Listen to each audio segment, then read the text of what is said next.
I've determined that you're the one. J'ai décidé que c'était vous le coupable. Je vais rentrer dans la salle d'interrogatoire, puis je vais vous y laisser, à l'intérieur, tout seul. Ce que je veux, c'est que vous soyez anxieux. Je vais vous laisser réfléchir à vos propres erreurs. Et puis je vais revenir dans la salle. Et j'aurai un gros dossier avec moi sous le bras. Dans ce dossier, il y aura tout un tas de papiers. Un CD, un DVD sur lequel il y aura marqué « Caméra de surveillance ». Ce dossier sera peut-être vide, mais c'est juste pour vous montrer que j'ai tout un dossier contre vous. La première chose que je vais vous dire, c'est que notre enquête montre que c'est vous le coupable, que c'est vous qui avez commis ce crime, et qu'il n'y a aucun doute là-dessus. On a toutes les preuves. Tout ce que je veux savoir, c'est pourquoi vous avez commis ce crime.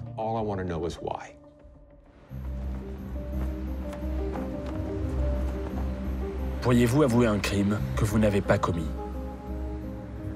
Aux États-Unis, une technique d'interrogatoire utilisée par la plupart des policiers du pays fait aujourd'hui polémique. Inventée dans les années 60 par la firme privée John Reed, cette méthode a inspiré depuis la majorité des techniques d'interrogatoire enseignées dans les écoles de police américaines. Elle comporte 9 étapes, de la confrontation à la confession orale puis écrite. Elle aurait contraint des milliers d'innocents à avouer des crimes dont ils n'étaient pas responsables. Interrogation should be conducted in a non-supportive environment. We want to get the person onto our territory, away from his or her own surroundings. The interrogation room should be quiet, private, free of any outside distractions or noises. So please, tell us what happened. Can you remember that? To be honest, I don't know. Ils disent aux policiers, vous allez détecter vous-même si une personne est coupable seulement en la regardant. Tout cela ne fait que confirmer leurs préjugés. Cette méthode est la recette du désastre. Quand je me suis rendu compte de ce qu'il se passait dans nos salles d'interrogatoire, j'ai eu un moment de vertige.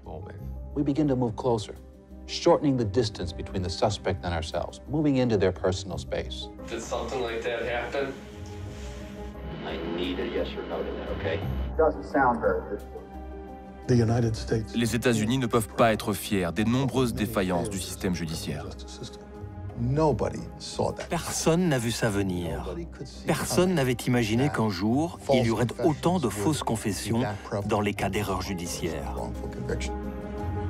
S'accuser soi-même d'un meurtre paraît invraisemblable. Mais récemment, une étude menée par un réseau d'avocats américains a montré que près d'un tiers des personnes innocentées avaient pourtant avoué un crime qu'elles n'avaient pas commis. At the beginning of the interrogation, the investigator enters the room, stands about 3 or 4 feet away from the suspect, looking down on the suspect, and in a very direct and unequivocal way accuses him or her of committing the crime. Tout le monde vous dira, moi je ne pourrai jamais avouer un crime que je n'ai pas commis. Mais quand pendant des heures, on vous dit que l'on a les moyens de le prouver, que l'on a assez de preuves pour vous faire condamner, vous lâchez prise.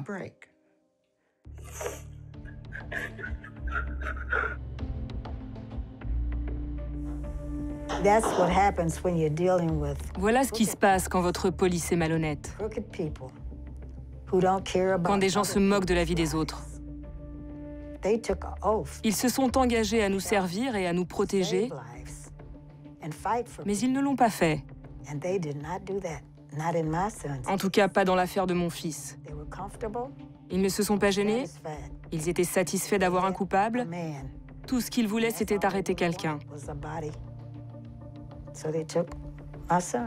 Alors ils ont pris mon fils pendant 21 ans et 12 jours.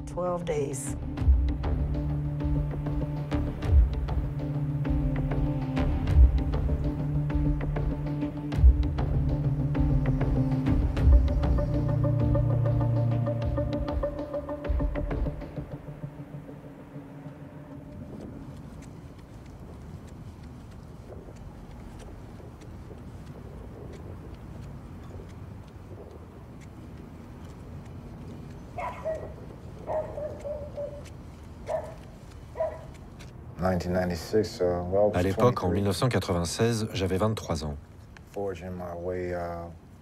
Je ne savais pas encore très bien ce que j'allais faire de ma vie. J'avais un job saisonnier qui, durant l'hiver, ne marchait pas très bien. Alors j'ai décidé de me faire un peu d'argent autrement et j'ai pris quelques mauvaises décisions à ce moment-là. J'ai dealé un peu de drogue.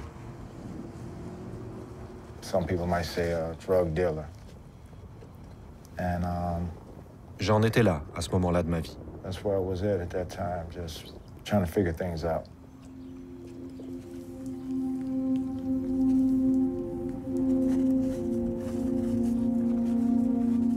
Lamar Monson, 43 ans dont 21 derrière les barreaux. En 1996, il est condamné pour meurtre à 50 ans de prison.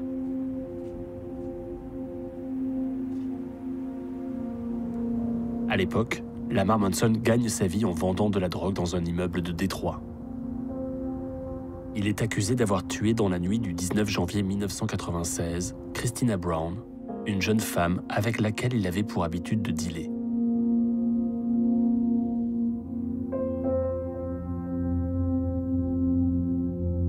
La nuit du meurtre, Lamar se trouvait pourtant loin de la scène du crime.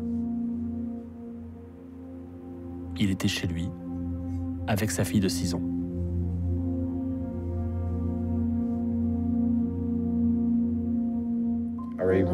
Je me souviens que ce samedi matin, je regardais des dessins animés avec ma fille à la maison. C'est elle qui m'a réveillé ce matin. Vous regardez des dessins animés? Oui, c'était un samedi matin. C'est un souvenir que je n'oublierai pas, car c'était mon dernier jour de liberté. Ce samedi matin, Lamar Monson arrive le premier sur les lieux. Il découvre un appartement retourné et voit, gisant sur le sol, la jeune Christina Brown.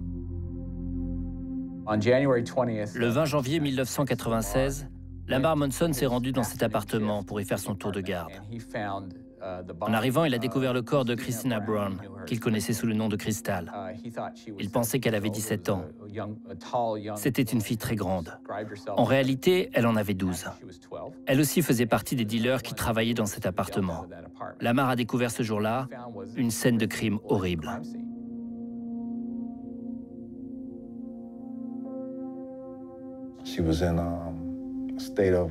Elle était dans un état critique.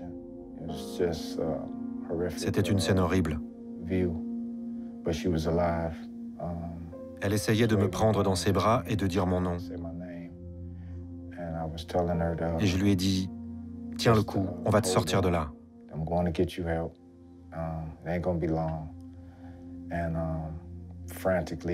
J'ai fait le tour de l'immeuble et je frappais aux portes. Et puis j'ai appelé la police et les secours. La police est arrivée, Lamar est venu leur parler. Mais les policiers se sont tout de suite dit qu'il était suspect. Ils l'ont arrêté immédiatement.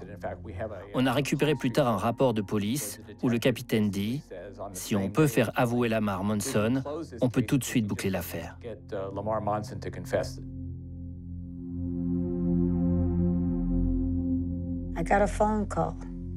Le téléphone a sonné. On m'a dit que mon fils venait d'être arrêté pour avoir tué une jeune femme. Je savais que c'était impossible. Pas avec l'éducation qu'il a reçue toute sa vie, jusqu'à ce qu'il me le prenne. J'étais dévastée, j'en étais malade. Je ne pouvais plus manger, je ne pouvais plus dormir. Je me demandais sans cesse, qu'est-ce qu'il s'est passé? Pourquoi c'est arrivé et pourquoi c'est sur lui que c'est tombé?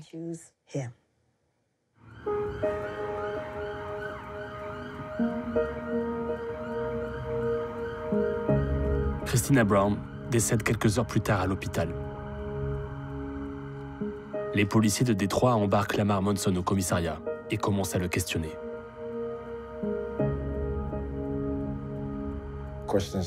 Il me disait, on sait que c'est votre petite amie, mais ce n'était pas ma petite amie. C'était plus une sorte de petite sœur pour moi. Il me disait, tu vis ici, mais je ne vivais pas ici. Je n'avais jamais vécu ici. J'étais en train de passer du statut de témoin à celui de suspect.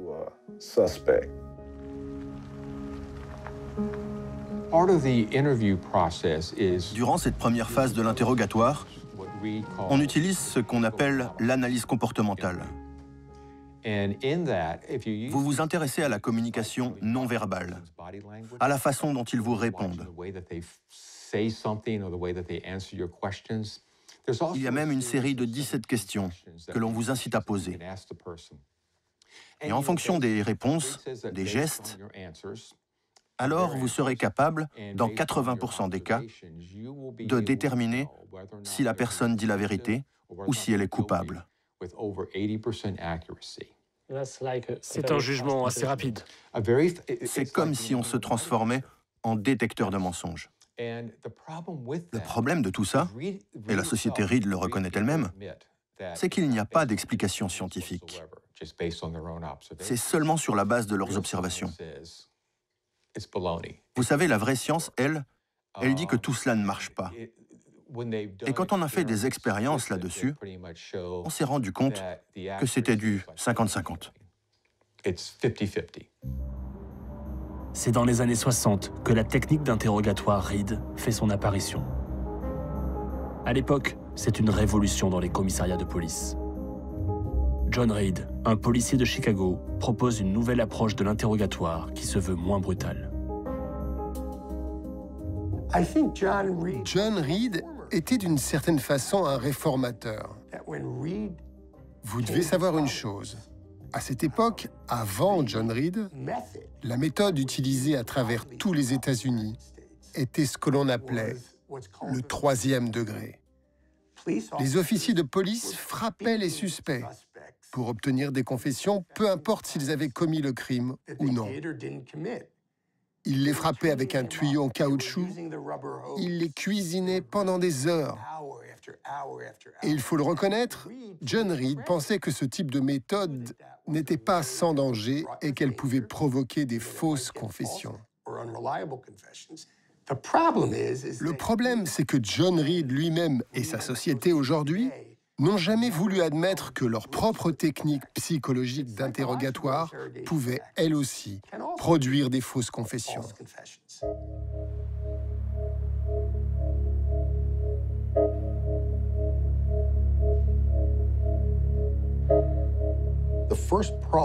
Le problème le plus important, c'est qu'ils disent à ceux qui viennent se former chez eux qu'ils vont savoir si les personnes mentent seulement en écoutant le ton de leur voix ou en regardant la façon dont les gens se tiennent, s'ils ont l'air tendus ou relax, s'ils vous regardent droit dans les yeux ou au contraire s'ils ne vous regardent pas dans les yeux, s'ils croisent leurs bras ou leurs jambes, s'ils regardent en haut, à gauche, à droite, vous allez deviner.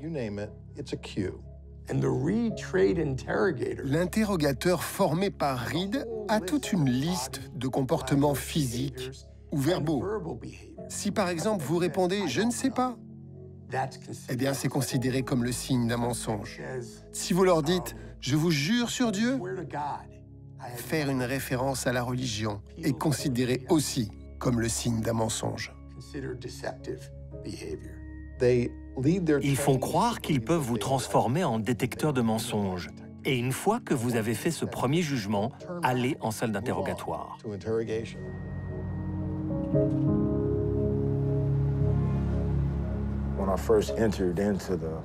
Quand je suis rentré dans les locaux de la police criminelle, il y avait en face de moi de nombreux officiers de police qui me disaient « On sait que c'est toi qui l'as fait. On sait que c'est toi qui l'as tué. » J'étais totalement perdu. J'étais dévasté par ce que j'avais vu dans la journée et par tout ce qui s'était passé. Et maintenant, ils disaient que c'était moi qui l'avais tué.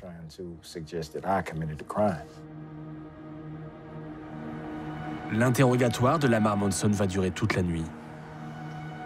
Au fil des heures, les questions se transforment progressivement en accusations.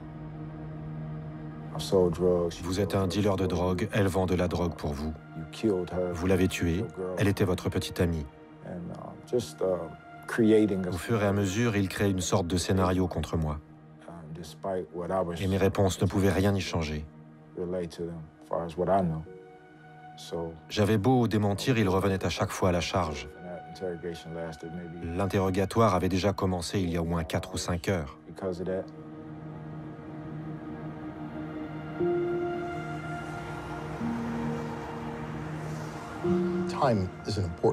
La notion de temps est fondamentale. Vous pourriez penser que signer une fausse confession ne prend qu'une heure. Quand vous regardez de près les cas de fausses confessions, vous vous rendez compte qu'elles ont duré 12, 15, 20 heures. Les gens finissent par lâcher prise. Ils finissent par faire la même chose. Ils se disent « Je dois absolument me sortir de là. Je suis désespéré, je ne veux plus être ici, je suis en état de stress, et plus je dément, plus ils me traitent de menteur. Ça ne peut plus durer comme cela. » Ils vont chercher une façon de se sortir de là.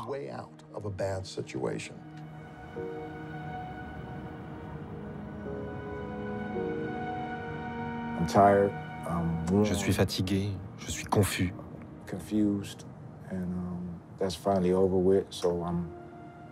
C'est à ce moment-là qu'ils me conduisent au 9e étage. Je suis là, je tourne en rond, je ne peux pas me reposer, je ne peux pas dormir, je ne peux pas croire à ce qu'il m'arrive.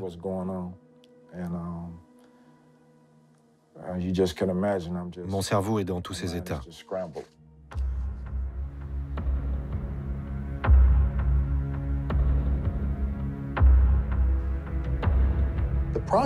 La méthode d'interrogatoire est précisément faite pour mettre les gens dans cette situation, les mettre mal à l'aise et ne jamais accepter la moindre de leurs réponses.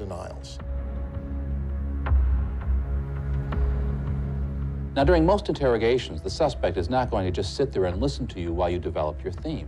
They're going to try to deny any involvement whatsoever. But that should be expected. Many guilty people introduce their denials with permission phrases, such as, "Can I say one thing? Would you just listen to me? But sir, if I could only explain." When the interrogator hears those phrases, it's important to interject yourself and stop the person from continuing, because if you let him talk, he'll say the words, "I didn't do it." And the more often a person says they didn't do it, the more difficult it becomes for us to get a confession.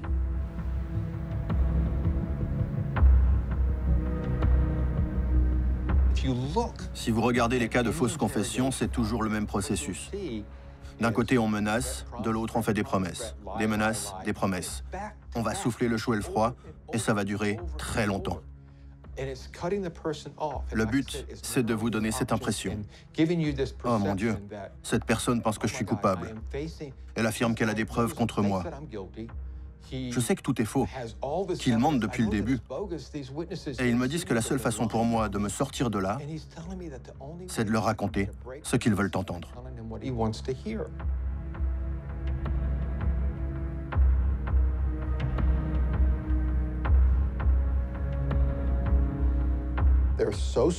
À ce moment-là, l'état de stress est maximal. Il est souvent tard dans la nuit, ils ont été accusés, ils ont été traités de menteurs, on les a menacés, on leur a fait des promesses, et à ce moment-là, ils vont commencer à baisser la garde. Et ils vont décider que c'est dans leur meilleur intérêt d'avouer. Lamar Monson commence à voir le piège se refermer sur lui. Un capitaine de police, Joan Ogoyan, pose un dossier sur la table.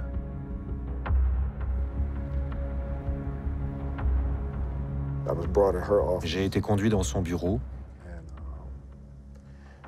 Elle est arrivée avec un gros dossier qu'elle a posé sur la table. Elle me disait que c'était des preuves contre moi. Contre vous?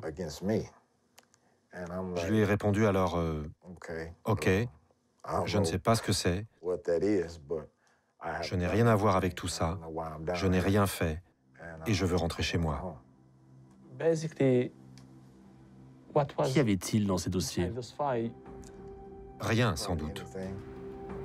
Lamar Monson l'ignore, mais les policiers américains ont le droit de mentir à un suspect. Le mensonge fait même partie du processus de mise sous pression.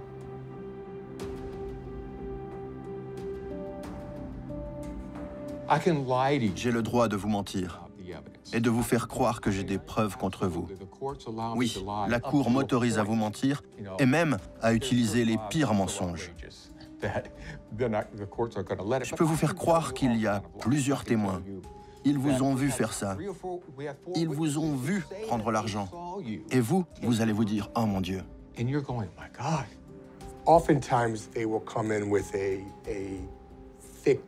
Souvent, ils vont venir vers vous avec un gros dossier et plein de papiers dedans. Peu importe ce qu'il y a dans le dossier. Ça peut être le menu d'un restaurant. Et très souvent, ils vont mettre au-dessus de la pile un DVD. Et le policier va dire à ce moment-là au suspect, il y avait une caméra au coin de la rue où le crime a eu lieu. Ils vont dire que ce sont des preuves technologiques.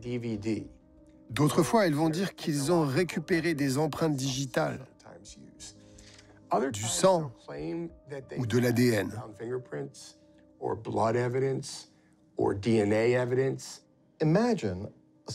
Mettez-vous un instant à la place du suspect qui est là depuis des heures et qui commence à se sentir très mal. Le policier commence à lui faire croire qu'il a des preuves contre lui.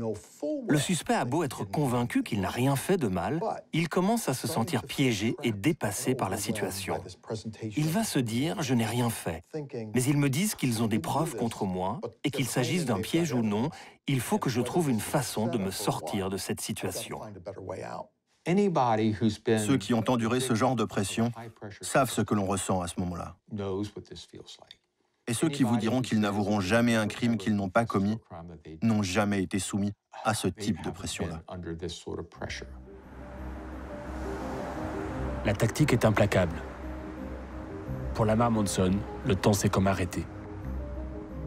La policière lui propose alors une sorte d'échappatoire.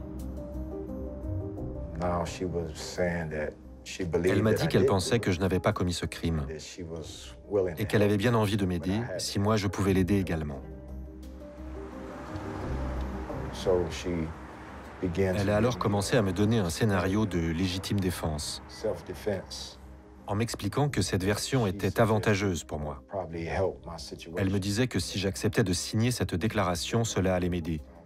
Et comme ça, je pourrais sortir le lendemain et rentrer à la maison.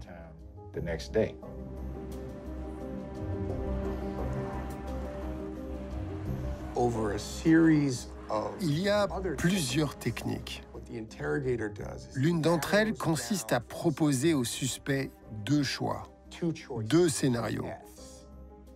Dans ces deux scénarios, le suspect va finir par admettre son crime. L'un de ces scénarios va décrire le suspect comme un personnage diabolique, sans remords, qui a prémédité son crime. L'autre scénario dépeint le suspect comme une personne qui s'est seulement défendue, où il a seulement agi sous le coup d'une impulsion, qu'il ne s'agissait pas d'un geste délibéré, prémédité. À la longue, avec toute cette pression, le suspect finit par accepter la version qui semble la moins négative pour lui. Le suspect accepte la version la moins effrayante du crime. During the theme, we offer to the suspect psychological justification for the commission of the crime. We don't legally justify it, but we offer him a moral excuse that will minimize or justify in his own mind committing the crime. And this should be done in a monologue format. Cela fait des heures que je vous répète la même chose. Et là, je vois que vous commencez à craquer. C'est à ce moment-là qu'on arrive au moment décisif. Ce moment où je vais vous poser la question ultime. Le but de tout ça, c'est de vous donner très peu de choix. De vous faire comprendre que le meilleur choix pour vous, c'est d'avouer ce crime. C'est votre meilleure option.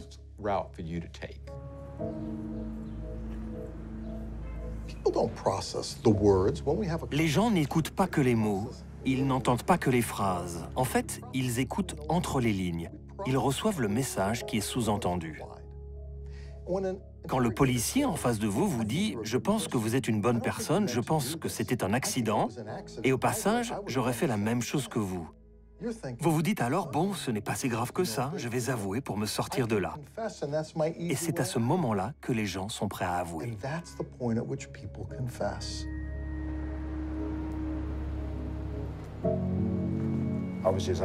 À ce moment-là, je n'avais plus aucune force de résistance.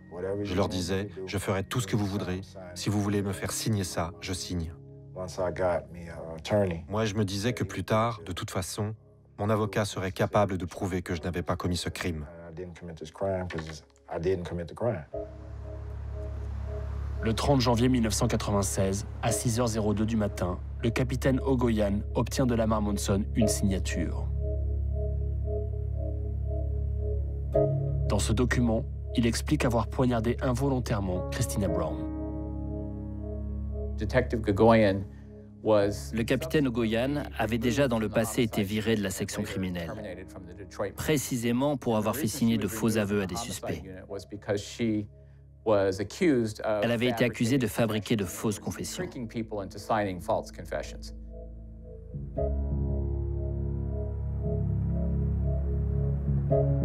À cette époque, un journaliste de la télévision locale de Détroit suit l'affaire de près.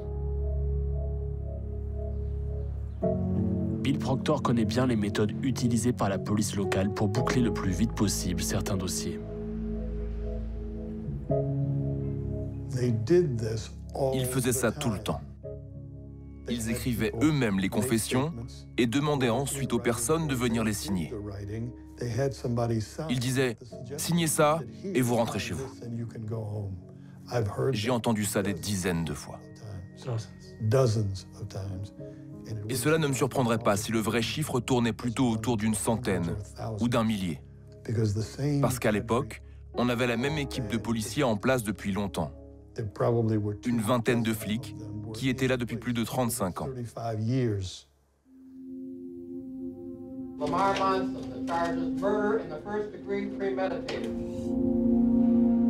Le 7 mars 1997, sans la moindre preuve ni témoignage contre lui, Lamar Monson est condamné à 50 ans de réclusion criminelle pour le meurtre de Christina Brown. Un seul élément a été retenu contre lui, la confession qu'il avait signée.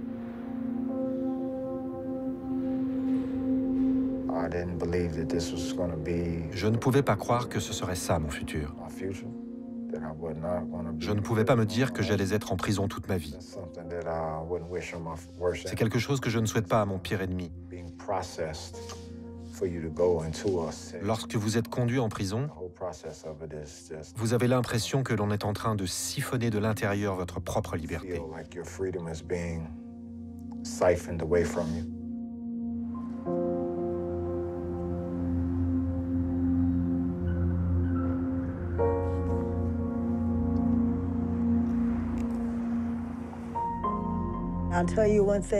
Je vais vous dire quelque chose sur Lamar. La dernière fois qu'il a vu sa petite fille, ils regardaient tous les deux un dessin animé ensemble. Tout ce qu'il m'a demandé de faire pour elle, à travers ses lettres ou quand il m'appelait, tout ce qu'il m'a demandé de faire, je l'ai fait. Elle n'a jamais manqué de quoi que ce soit malgré l'absence de son père. Elle était parfois énervée et en colère contre son père qui n'était pas là avec elle pour l'éduquer. Lui, il l'aimait plus que tout au monde, mais il n'était pas là pour s'en occuper. Alors c'est moi qui l'ai fait, et elle n'a manqué de rien, sauf de son père.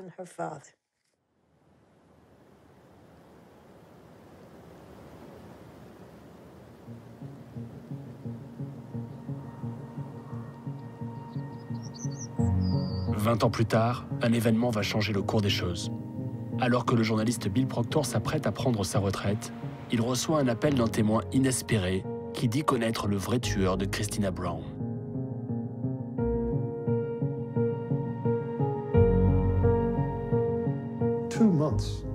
Deux mois avant que je prenne ma retraite, j'ai reçu un coup de téléphone. C'est un appel dont je me souviendrai toute ma vie. Quand vous êtes journaliste d'investigation, vous avez l'habitude de recevoir des coups de fil. Mais cette femme m'a dit au téléphone, « Vous ne vous en souvenez peut-être pas, mais vous avez couvert ce meurtre à Détroit. Eh bien, je peux vous dire que vous vous êtes trompé. Vous avez eu tout faux. » Je lui ai répondu, « Ok, je vous écoute. » Et elle m'a dit qu'elle était avec la personne qui avait commis le crime. Et que donc l'autre personne qui était en prison n'avait pas commis ce crime. Elle m'a dit que elle était avec celui qui avait tué, qu'elle avait vu cet homme couvert de sang après le meurtre, et qu'il lui a dit « Je viens de tuer cette pute ».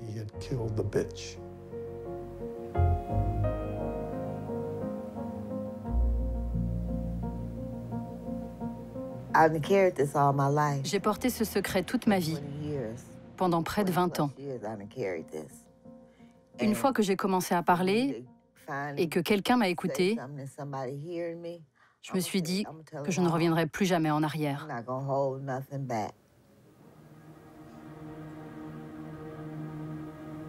À l'époque des faits, Shelena Bentley vit dans l'immeuble où le crime a lieu. Elle partage la vie d'un certain Robert Lewis. Tous les deux consommaient régulièrement du crack. Le jour du crime, Shelena affirme avoir vu Lewis revenir de l'appartement de Christina Brown couvert de sang. Je me souviens, je regardais la télévision. La porte était entrouverte. J'ai levé la tête et il était là, devant moi. Et j'ai vu du sang qui coulait de ses doigts. Il avait du sang sur ses chaussures, sur sa veste.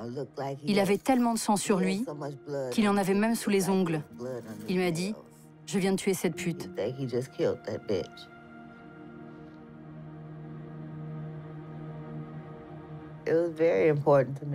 Pour moi, c'était important. Ce qui est bien est bien, et ce qui est mal est mal. Je me disais, il y a une personne en prison depuis trop longtemps, et ça suffit.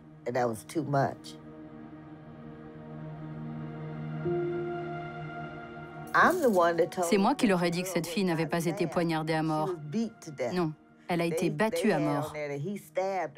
Il l'a battue jusqu'à la mort. Le témoignage de Shelena Bentley va tout changer. Une équipe d'avocats et d'étudiants de l'Université du Michigan décide de rouvrir le dossier de Lamar Monson. Ils font partie d'un réseau national déployé dans des dizaines de facultés américaines qui luttent contre les erreurs judiciaires. Pendant une année, ils vont refaire et défaire point par point l'enquête de police pour prouver l'innocence de Lamar Monson. Le gros problème de cette confession, c'est que rien ne correspondait à la scène de crime.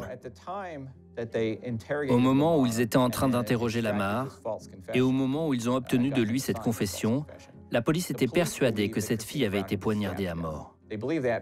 Ils en étaient convaincus parce que dans le lavabo de la salle de bain, il y avait un couteau avec du sang dessus. Et elle avait effectivement reçu quelques coups de couteau. Donc ils ont extrapolé et lui ont fait dire qu'il l'avait tuée avec un couteau. Le problème, c'est qu'elle n'a pas été tuée par les coups de couteau, mais la police ne le savait pas à cette époque-là.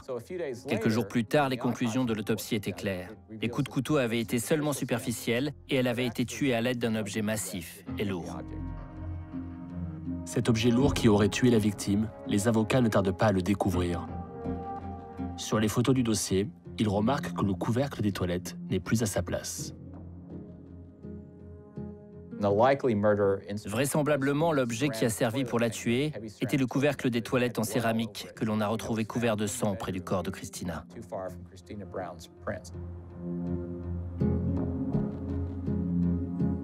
Les avocats en sont désormais persuadés. Lamar Monson n'est pas celui qui a tué Christina Brown. Comme il n'a pas pu écrire lui-même cette confession. L'équipe de l'Université du Michigan demande alors au juge en charge du dossier de les laisser accéder aux objets présents sur la scène du crime 20 ans plus tôt.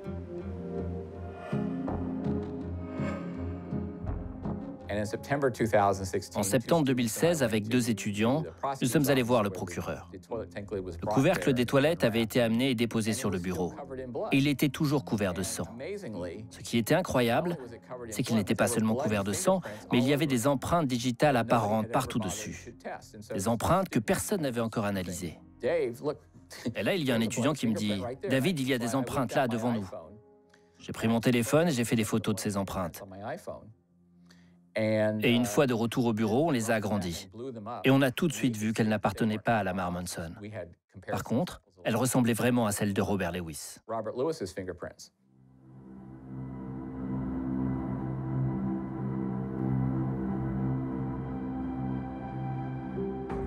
À cette époque, la police d'État du Michigan venait d'acquérir du matériel tout neuf.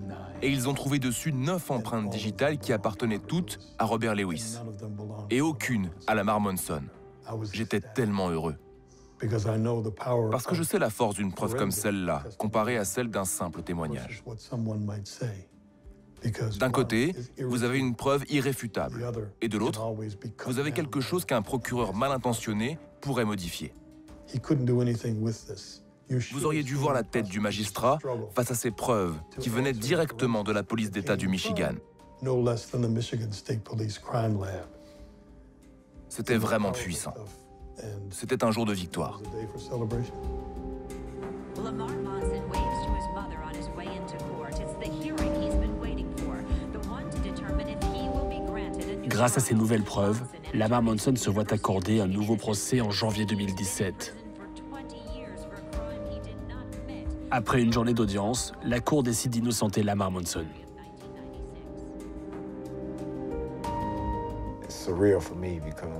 C'était surréel pour moi. J'avais prié tellement de fois pour que cela arrive un jour. Et là, cela se passait sous mes yeux. Les preuves de mon innocence étaient là, devant moi. J'étais soulagé. Je savais que j'étais innocent, mais maintenant, tout le monde le savait. J'étais heureux pour toutes ces personnes qui m'ont défendu depuis le temps. J'étais heureux parce qu'elles avaient eu raison de le faire.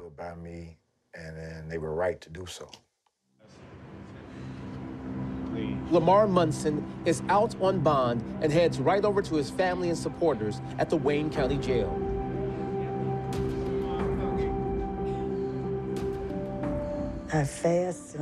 J'ai prié et j'ai pleuré. Je demandais à Dieu, laisse-moi vivre pour que je puisse voir un jour Lamar revenir à la maison. Et puis ce jour est arrivé, le 1er février 2017. J'étais là et il était libéré. Je me suis effondrée en pleurs.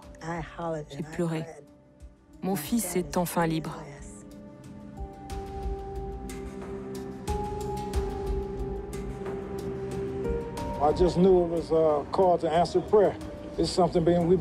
Ça fait des années que j'espérais que ce moment arrive. Je ne peux que remercier Dieu pour ça. Qu'est-ce que ça fait de serrer sa mère contre soi? J'ai très peu de mots pour exprimer ce que je ressens. C'est l'amour de ma vie et je suis très heureux qu'elle ait pu être là.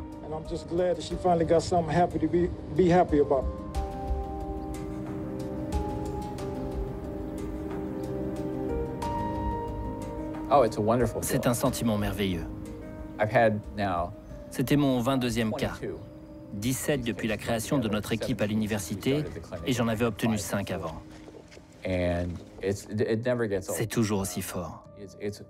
C'est tellement puissant quand vous voyez la personne sortir de prison, qui retrouve sa famille, ses amis, et nous, les avocats et les étudiants qui ont travaillé sur son cas. Lamar Monson est définitivement blanchi.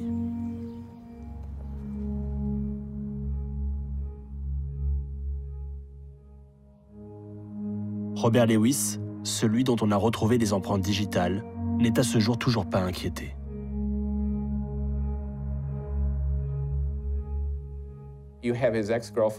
Vous avez son ancienne petite amie qui dit que c'est lui. Mais vous avez aussi ses empreintes qui auraient pu appartenir à n'importe qui d'autre. Mais non, ce sont les siennes. Le dossier est plutôt solide. Le moins doué des procureurs pourrait obtenir facilement une condamnation. Mais bon, pour eux, c'était clair qu'ils n'allaient pas le poursuivre. Car c'était admettre qu'ils s'étaient trompés à propos de Lamar Monson.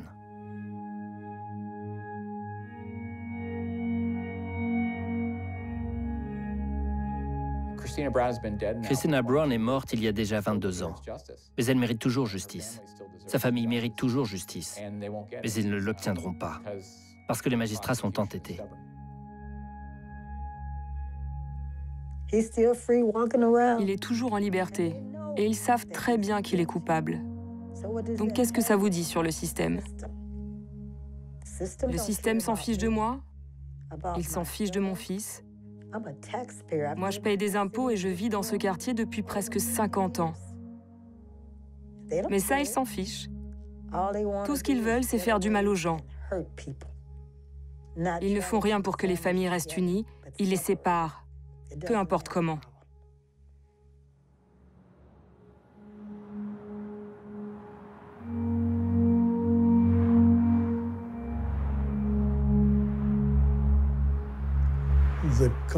Notre pays a un problème. Nous vivons avec une certaine notion de la justice. Il y a ce que dit la loi et il y a ce que disent nos cœurs. Que quand une fille âgée de 12 ans est tuée, nous devons faire en sorte que le criminel réponde de son crime. Mais je peux vous dire que de très nombreuses fois, je me suis retrouvé à enquêter sur des cas où la personne responsable est identifiée, son nom est connu, mais les policiers qui sont en cause ne font rien pour l'arrêter et le conduire devant la justice.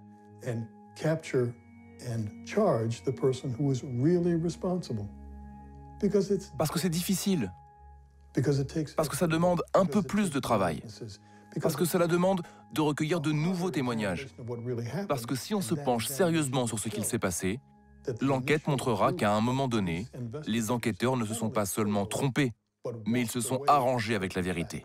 Ils n'ont pas fait le travail.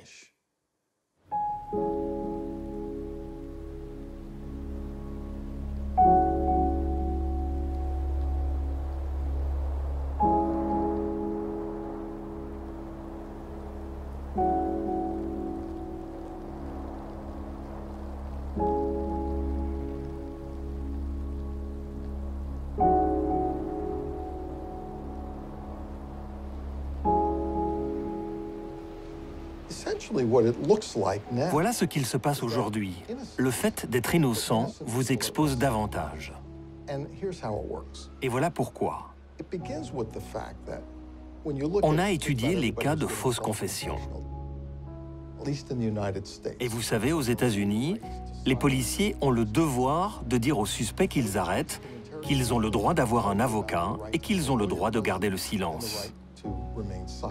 Mais la plupart des personnes décident de ne pas faire valoir ces droits. On a fait une étude et nous nous sommes rendus compte que les innocents ne font presque jamais valoir leurs droits. Donc quand vous regardez la situation avec tous ces cas de fausses confessions et de personnes innocentes, et quand vous leur demandez « Mais pourquoi n'avez-vous pas pris un avocat ?» Ces gens vous regardent comme si vous veniez d'une autre planète. Je n'avais pas besoin d'avocat, puisque je n'avais rien fait de mal.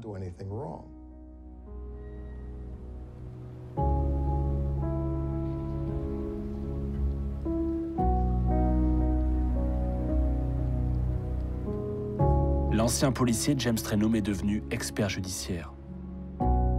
Il dénonce et examine de près les bavures policières à travers tout le pays. Mais en regardant le jeune policier qu'il était, il voit les erreurs commises tout au long de son parcours. James Trenholm l'admet. Lui-même a forcé des témoins à confesser des crimes qu'il ou elle n'avait pas commis. Quand je me suis rendu compte de ce qu'il se passait dans nos salles d'interrogatoire, j'ai eu un moment de vertige. Je me suis rendu compte que non seulement moi, mais aussi tous mes collègues, nous avions participé à cela. Ce n'était pas intentionnel de notre part. On ne voulait pas piéger ces personnes. Nous étions convaincus qu'elles étaient coupables sur la base de ce qu'elles nous avaient dit. Mais on ne savait pas ce que l'on faisait. Parce qu'à l'époque, tout le monde se disait « les gens ne peuvent pas avouer des crimes qu'ils n'ont pas commis ». Et maintenant, quand je regarde en arrière, je me dis qu'on faisait systématiquement les mêmes erreurs. Pas seulement vis-à-vis des suspects, mais aussi avec certains témoins et certaines victimes. Si nous avions un témoin qui nous disait quelque chose qui ne ressemblait pas à ce que nous, on pensait être la vérité, alors on conduisait cette personne en salle d'interrogatoire et avec la même méthode jusqu'à ce qu'elle nous dise ce que nous voulions entendre. On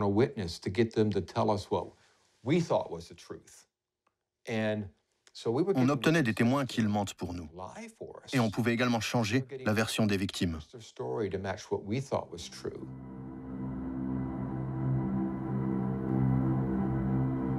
Ces techniques d'interrogatoire produisent sur les personnes les plus vulnérables des effets catastrophiques. Il se passe parfois quelque chose d'assez particulier. C'est lorsque les gens finissent par croire eux-mêmes qu'ils sont coupables. Il s'agit de cas où les personnes innocentes n'ont pas seulement signé une confession, mais elles sont aussi persuadées d'être elles-mêmes coupables.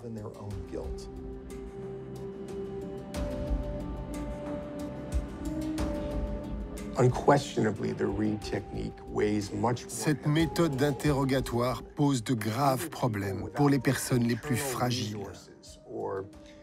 Les personnes qui n'ont pas les ressources suffisantes ou les capacités pour se défendre elles-mêmes.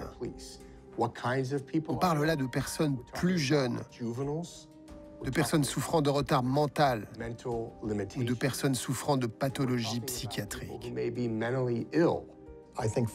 Ce qu'il y a d'assez fascinant, c'est que les noms changent, les dates changent, les lieux changent, mais le scénario est toujours le même. Vous prenez une personne vulnérable, vous déformez la réalité, vous lui suggérez qu'elle a des problèmes de mémoire, et là, elle va commencer à imaginer qu'elle est peut-être coupable. Et avec toutes ces informations que vous lui avez données sur le crime pendant l'interrogatoire, c'est à ce moment-là que de faux souvenirs commencent à se fabriquer.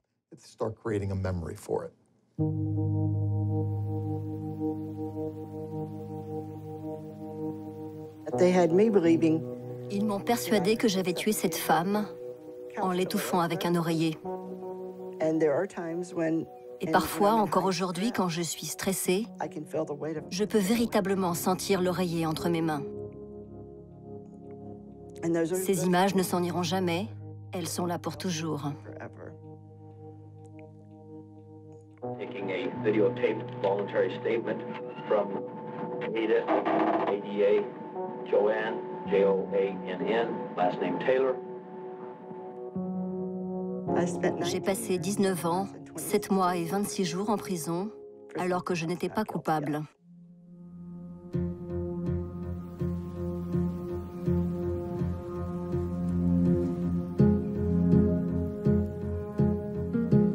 Joanne Taylor et 5 autres personnes ont été condamnées pour le meurtre d'une sexagénaire, Helen Wilson, violée puis étouffée à son domicile en 1985.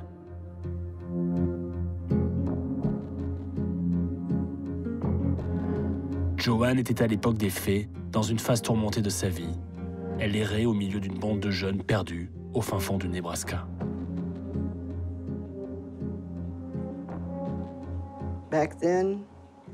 À l'époque, en 1985, je buvais beaucoup.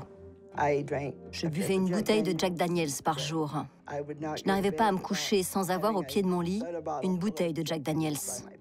Je ne pouvais même pas aller aux toilettes sans avoir bu un shot de Jack. J'étais vraiment très alcoolique. C'est ici, dans la petite ville conservatrice du Nebraska, Béatrice, que tout a commencé.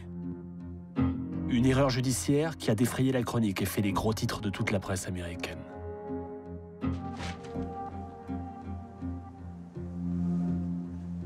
Notre dossier s'appelait « La plus grande erreur judiciaire de l'histoire du Nebraska ». 6 innocents ont été placés sous les verrous. Tous ont été interrogés par le même officier de police qui voulait faire de cette enquête le tournant de sa carrière. Il se disait qu'il allait faire sa carrière avec cette histoire et résoudre cette énigme. Il pensait qu'il deviendrait un héros. Il avait en tête cette théorie, mais il avait tout faux. Pour obtenir des aveux, le policier du comté de Gage a employé une méthode radicale. Il les a tous menacés de peine de mort. Il disait, si vous ne dites pas la vérité, vous serez condamnés et vous allez tous frire sur la chaise électrique. Quand jour après jour on vous menace, vous êtes dans votre cellule et vous voyez des policiers qui vous répètent « Vous allez finir dans le couloir de la mort. Nous allons vous tuer. Ici, on est au Nebraska. Cela ne pose pas de problème. On le fait pour les hommes. Pourquoi on ne le ferait pas pour les femmes ? Vous lâchez prise.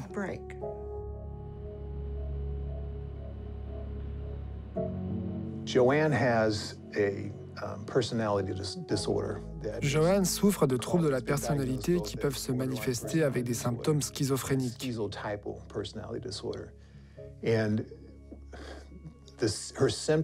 Ces symptômes apparaissent quand elle est sous stress. Et à ce moment-là, elle peut devenir délirante. Juste après son arrestation, elle était totalement effrayée. Elle avait froid puisqu'elle était en robe de chambre. Elle n'avait aucune idée de ce dont il parlait. Mais ces policiers étaient absolument convaincus qu'elle était impliquée dans le meurtre. Une personne va finalement convaincre Joanne Taylor et les autres d'avouer le crime. Parmi les enquêteurs, un second policier était autrefois le psychologue de Joanne et de 2 autres prévenus. Alors qu'ils étaient tous en détention, un policier a rejoint l'équipe d'enquêteurs. Il se trouve que ce policier à temps partiel était aussi l'un des psychologues de la ville de Béatrice. Et il avait soigné lui-même 3 des prévenus.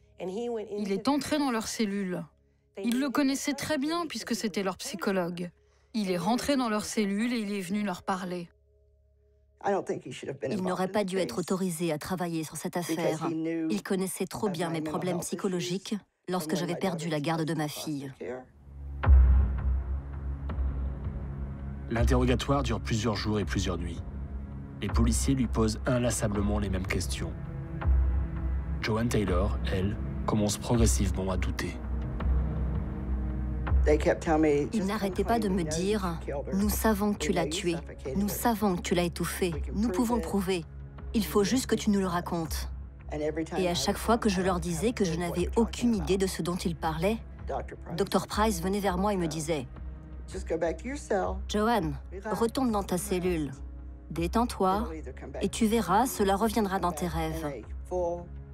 Tu verras peut-être revenir une image forte ou des morceaux d'images. » Et je me disais alors, mais pourquoi mon docteur me mentirait? L'interrogatoire devient parfois une sorte d'exercice où l'on essaye de faire revenir des images ou des souvenirs. Cela ressemble presque à de l'hypnose. Cela devient alors très facile pour le suspect de fabriquer lui-même ses propres souvenirs, qui ne sont pas réels. À la fin, quand le suspect finit par avouer le crime, il ne fait plus la distinction entre les souvenirs réels et ceux qui peuvent être artificiels ou qui ont pu être implantés durant l'interrogatoire.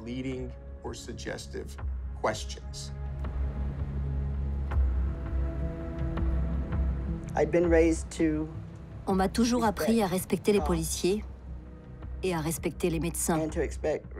Ces gens-là ne peuvent pas se tromper. C'est sans doute la plus grande erreur que j'ai pu faire dans ma vie. Il me disait de rêver à propos de ça. Moi, je me disais, il sait de quoi il parle. C'est lui le docteur. C'est lui le psy, ce n'est pas moi. Je n'avais jamais entendu parler de souvenirs qui pourraient revenir à travers les rêves. Mais j'étais à ce moment-là naïve. J'ai commencé à croire que je l'avais vraiment fait. Je croyais fermement que j'avais moi-même tué cette femme en l'étouffant.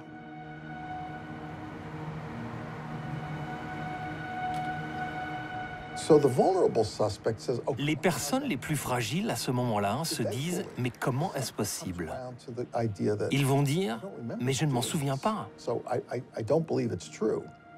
Alors, la police va leur suggérer « peut-être que vous étiez dans un état inconscient. Peut-être que vous étiez somnambule. Peut-être vous avez eu un trou noir à cause de l'alcool. » C'est comme ça que les policiers gèrent l'interrogatoire. Nous avons des preuves contre vous et de votre côté, vous n'avez aucun souvenir. Voici les raisons pour lesquelles vous n'avez aucun souvenir. En général, le suspect commence à dire des phrases du genre « j'ai l'impression que j'ai dû commettre ce crime » ou bien « on dirait que c'est moi qui ai fait ça ». À la fin, ils sont convaincus eux-mêmes d'être coupables. Joanne Taylor en est maintenant persuadée. Elle est convaincue qu'elle a elle-même étouffé Helen Wilson. Elle décide donc de plaider coupable. En admettant elle-même son crime, elle évite aussi la chaise électrique.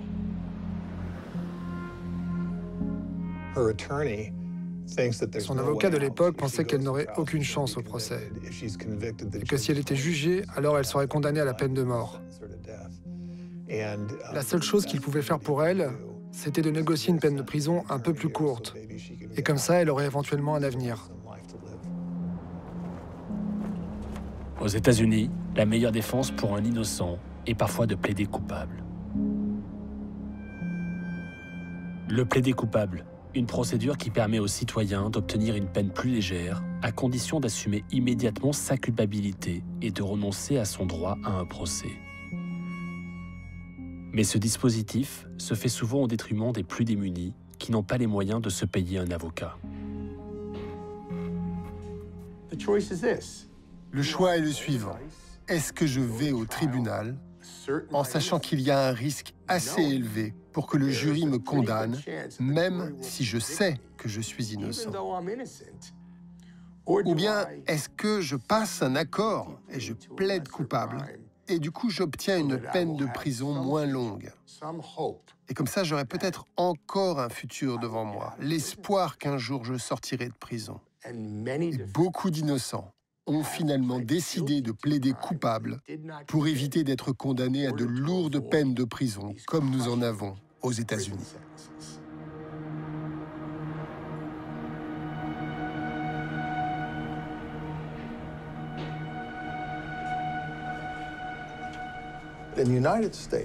Aujourd'hui, aux États-Unis, plus de 98% des affaires criminelles ne se jugent pas au tribunal. Comment en est-on arrivé là? Souvent, les avocats disent à leurs clients « il y a de fortes chances pour que vous soyez condamné. Donc, vous devriez accepter le deal. » Et les fausses confessions viennent souvent à cause de ces plaidés coupables. Cela devient problématique, car personne n'étudie de près toutes ces affaires. Ces cas disparaissent dans le système carcéral. Ils n'ont pas l'attention qu'ils mériteraient d'avoir. Il y a beaucoup de raisons qui me laissent penser que l'on ne voit que le sommet de l'iceberg.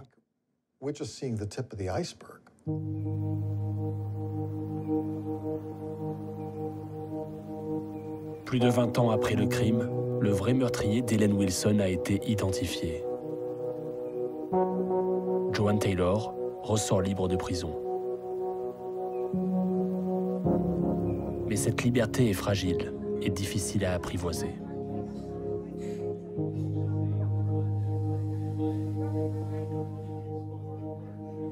Le jour où j'ai appris que j'allais être libérée, mon cœur battait très vite. Au fond de moi, je savais que je ne pouvais pas être coupable de cela.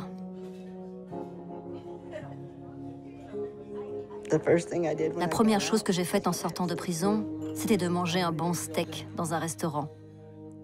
Ce sont les petites choses qui vous manquent. Je suis restée en prison tellement longtemps que j'ai pris l'habitude de demander la permission pour n'importe quoi, comme pour demander une bouteille d'eau. Est-ce que je peux prendre une bouteille dans le frigo? Mes amis me répondaient, « Tu n'as pas besoin de demander, sers-toi. » J'ai toujours cette tendance à demander tout le temps.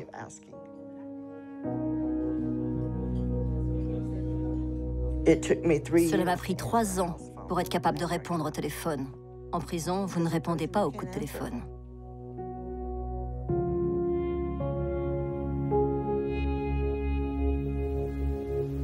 Joanne Taylor et son avocat ont demandé réparation à l'État du Nebraska. Combien valent 20 années passées derrière les barreaux pour un crime que l'on n'a pas commis? Lui a obtenu un chiffre et un dédommagement de 20 millions de dollars.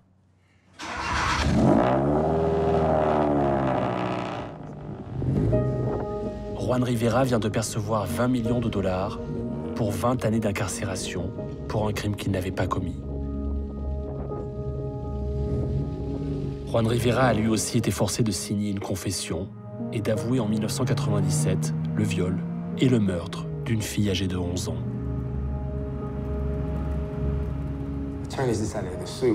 Les avocats ont décidé d'obtenir un arrangement. Des journalistes m'ont déjà demandé « Est-ce que 20 millions de dollars, c'est assez ?» Et je vais vous répondre ce que je leur ai répondu à l'époque. Vous pouvez garder vos 20 millions de dollars, mais rendez-moi les 20 années que vous m'avez pris. J'ai raté tous les moments importants de ma vie de famille. Je n'ai pas pu voir mes neveux, ni mes nièces. Mes parents ont été gravement malades, j'ai perdu mes grands-parents. Cela fait beaucoup de choses que j'ai manquées au final. Des moments que je ne pourrai jamais revivre. Vous pouvez me donner 100 millions de dollars, ça ne changera rien. Est-ce que ça me permettra d'avoir un peu de confort? Oui. Mais cela ne me rendra pas mes années volées, les souvenirs que je n'ai plus. Vous savez, aujourd'hui, je n'arrive pas à retrouver une seule photo de moi enfant. Parce que c'est le tribunal qui a toutes ces photos. À chaque fois que je suis passé devant le tribunal, il fallait des photos pour montrer mon côté humain. Je n'ai plus aucune photo de tout ça maintenant parce qu'ils m'ont tout pris et rien rendu. Ma vie a commencé le 6 janvier 2012. C'est le jour où ma vie a commencé.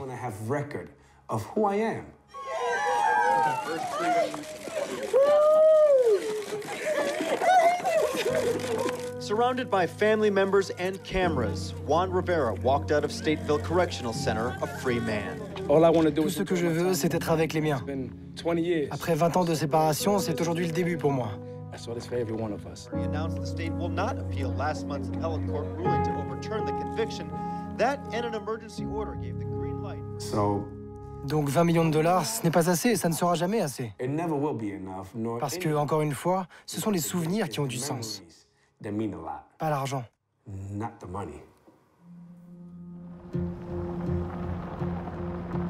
Juan Rivera a peine 19 ans quand sa vie tourne au cauchemar. Le 17 août 1992, il est accusé par la police de Chicago du viol et du meurtre de Holly Staker, une jeune babysitter de 11 ans, poignardée à 27 reprises. L'affaire fait les gros titres de la presse. Juan Rivera devient en quelques heures un monstre que les policiers de Chicago exhibent en public.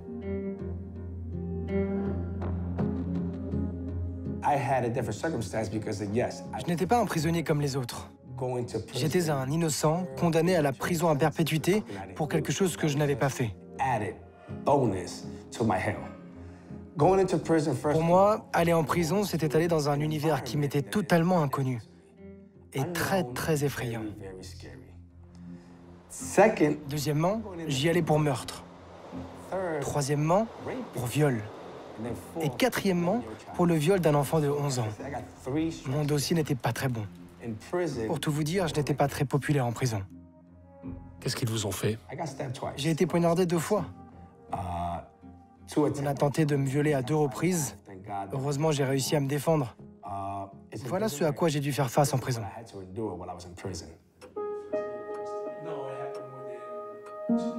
Juan Rivera n'est pas passé loin de la chaise électrique. Ces années de violence en prison, ces années à l'écart de la société, ont détruit à jamais en lui la confiance envers les autres et le système.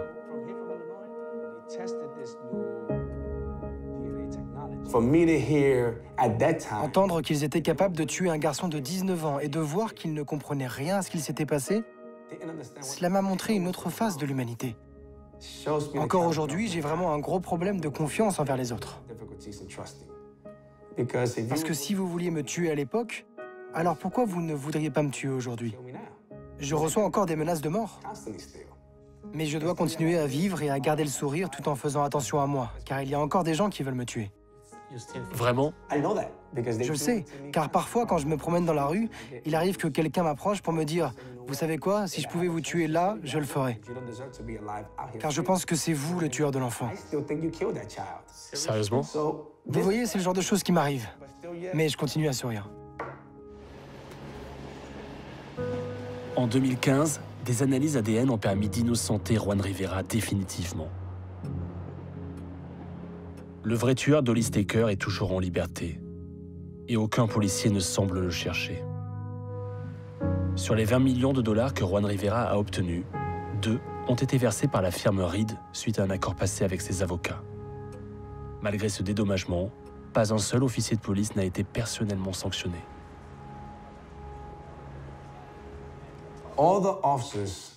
Tous les officiers qui ont travaillé sur mon cas sont partis à la retraite et ont touché leur pension.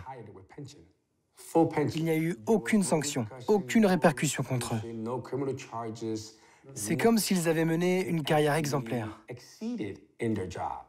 Ils ont terminé leur carrière au poste de commissaire ou d'inspecteur. Certains d'entre eux ont même reçu une décoration au moment de leur départ à la retraite.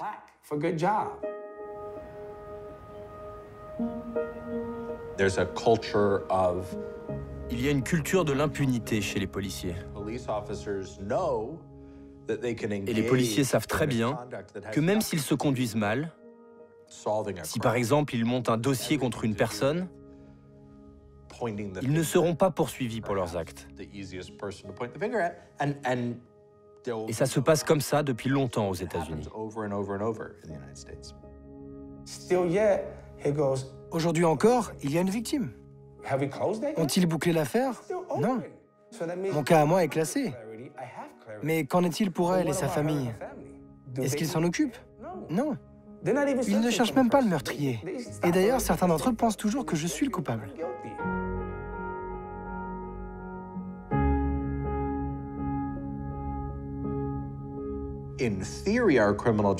Théoriquement, notre système judiciaire a pour mission d'identifier celui qui commet un meurtre et de l'amener devant la justice. Mais quand un problème survient, quand cela échoue, à cause d'une faute, le système judiciaire a la réaction opposée à celle qu'il devrait avoir.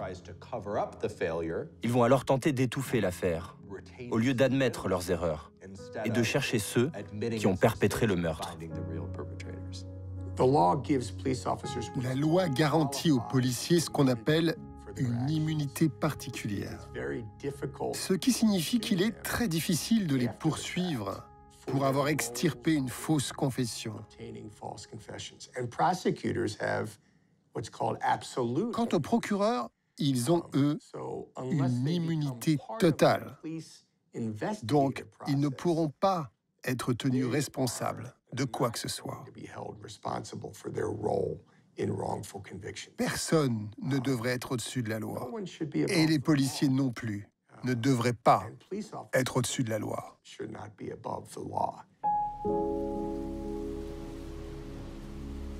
La firme Reed n'a pas donné suite à notre demande d'interview. Elle fait savoir en revanche que désormais, ces formations tiennent compte du risque de fausse confession. De son côté, la Cour suprême américaine autorise toujours les policiers à mentir durant la phase d'interrogatoire. Je me souviens avoir une fois posé cette question à des officiers de police. Pourquoi pensez-vous que c'est en mentant que l'on obtient la vérité? Et ils m'ont juste répondu, eh bien c'est comme ça qu'on fait. C'est comme ça qu'on mène un interrogatoire. On a le droit de mentir. Et je leur ai demandé encore, mais pourquoi pensez-vous que c'est en mentant à quelqu'un que l'on peut obtenir la vérité? Ils n'arrivaient pas à répondre à cette question. Et encore aujourd'hui, j'ai du mal à comprendre comment l'on peut penser que mentir à quelqu'un permet d'obtenir la vérité. C'est une pratique horrible qui a lieu aux États-Unis et qui continue.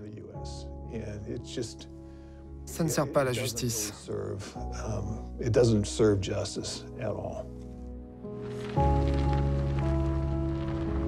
Dans quel état se trouve le système judiciaire américain aujourd'hui? Avec des policiers au-dessus des lois et des magistrats intouchables, la justice américaine produit chaque jour un peu plus d'inégalité, un peu plus d'impunité, dans un pays plus que jamais divisé.